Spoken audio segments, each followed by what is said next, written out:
সবশেষ পরিস্থিতি নিয়ে জানবো। নেপাল থেকে যুক্ত হচ্ছেন সহকর্মী সাজিদ সুমন।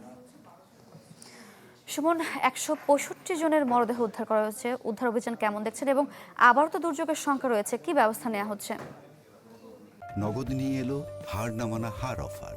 সর্বনিম্ন ১০,০০০ টাকা রেমিটেন্স নগদে পাঠালে থাকছে স্বর্ণের হার জেতার সুযোগ। যেই আকস্মিক বন্যায় ১৬৫ জনেরও বেশি মরদেহ উদ্ধার করা হয়েছে এবং এই ঘটনায় এখন পর্যন্ত ১৫০০ বেশি মানুষ নিখোঁজ রয়েছে, যাদের মধ্যে বেশিরভাগই হচ্ছে বিদেশি। এর মধ্যে যুক্তরাষ্ট্রের নাগরিক রয়েছে, যুক্তরাজ্যের নাগরিক রয়েছে এবং ভারতের প্রায় তীর্থযাত্রী সহ প্রায় ৩০০ জনেরও বেশি নিখোঁজ রয়েছে। নিখোঁজদের উদ্ধার অভিযান চলছে খুবই তৎপরতার সাথে, এবং এখানকার পুলিশ এবং সেনাবাহিনী এবং হেলিকপ্টার নিয়ে উদ্ধার অভিযান চালাচ্ছে।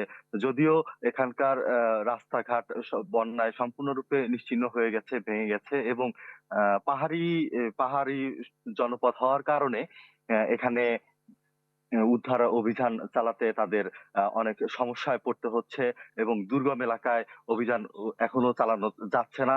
আহ, কেননা অনেক এলাকার পানি এখনো সম্পূর্ণরূপে সরে যায়নি, যে কারণে তাদের উদ্ধার অভিযান পরিচালনা করতে অসুবিধা হচ্ছে। একটু জানিয়ে রাখতে চাই, এখানে অনেক বাংলাদেশি পর্যটকও আটকা পড়েছে, কেননা কাঠমান্ডু থেকে বাইরের যারা আছেন, অবস্থান করছেন, তাদের যে যাতায়াতের একমাত্র রাস্তাটি রয়েছে সেটি এখন পর্যন্ত বন্ধ রয়েছে। যে কারণে এখানে যেসব দর্শনার্থীরা ঘুরতে ভ্রমণে এসেছেন, তারা যাওয়ার কোনো উপায় পাচ্ছেন না। একটি মাত্র যেটি উপায় আছে সেটি হচ্ছে বিমান যোগাযোগের ব্যবস্থা। সেটিও অত্যন্ত উচ্চ মূল্য, নেপালি টাকায় প্রায় রুপিতে ১৮,০০০-এরও বেশি রুপির ভাড়া, যার কারণে হচ্ছে এবং মার্কিন $১২০। যার কারণে এখানে যারা আটকা পড়েছে তাদের বাড়ির দেশে ফেরা নিয়ে একটা অনিশ্চয়তার ভিতরে তারা আহ, দিন নিপাত করছেন। এ সুমন, বিষয়ে ধন্যবাদ আপনাকে। নেপালের সবশেষ পরিস্থিতি নিয়ে জানাতে যুক্ত হয়েছিলেন সাংবাদিক সাজিদ সুমন।